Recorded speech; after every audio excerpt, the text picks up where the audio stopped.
Thanks for having me. All right, so tell me what's going on today. Well, the Juniper Street bike lane is officially open. Construction began in 2023. It's been a huge talker for really anyone who drives through Midtown or lives in Midtown, but that bike lane is officially open, and there are a lot of mixed reviews depending on who you talk to. So that's what I want to ask you about, because people have very strong feelings about bike lanes in Atlanta. They have strong feelings about how the traffic moves. So what are you hearing, and in your reporting, what have you found out? It really depends on who you talk to. I talked to some Georgia Tech students earlier. They said this is fantastic. A lot of them don't have cars. They usually bike to get around town. They said they've had some close encounters over the years with the drivers, so they're excited to have that kind of protected bike lane. You also, though, have drivers who are saying, we used to have 4 lanes, sometimes 3, depending on if there are cars parked on the side. Now we have 2. So just trying to get anywhere in Atlanta, everyone knows that traffic is a headache. So fewer lanes for cars. They're saying, oh, that's not great. But it's just the cyclists are saying, maybe you should try out cycling. And the drivers are saying, we're stuck here. We're waiting for a while. You can see that's the video of the new section that is open on Juniper. So you've been down there and you've seen it in person. What does it look like? It's like that. It's like a bike lane.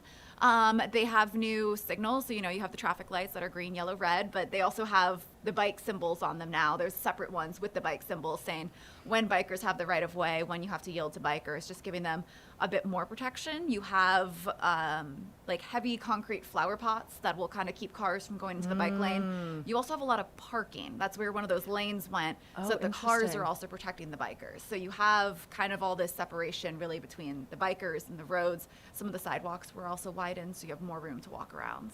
So there is a lot of pushback, though, when it comes to sharing the road and how people operate out there. Are there bikes out there, and did you see people getting along on the road? There were a couple bikes out there. I was out there, 9:30, 10 o'clock, so maybe not the busiest time of the day.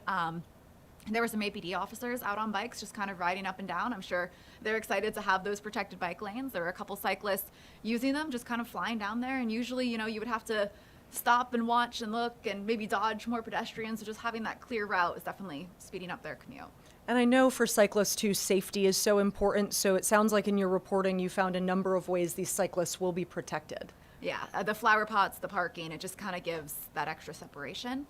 It is important to point out that these are heading southbound, and the Midtown Alliance says there's construction underway that will add bike lanes going northbound. So this is a start. It's not the end. There's going to be more bike lanes. There's going to be fewer driving car lanes. So if you're like, wow, at least we have all these, we got through this traffic. Let's see what happens next. The construction's already started on the other ones. So expect more bike lanes to come. But I think the Midtown Alliance was sharing one stat that said they had 620 crashes between cyclists, motorists, and pedestrians on Juniper alone in the 5 years before the construction. So they're saying, love it or hate it, it was definitely needed. Absolutely needed. And safety is so paramount. So I'm so grateful for all of your reporting on that. Thank you so much, Grace. Thanks for having me.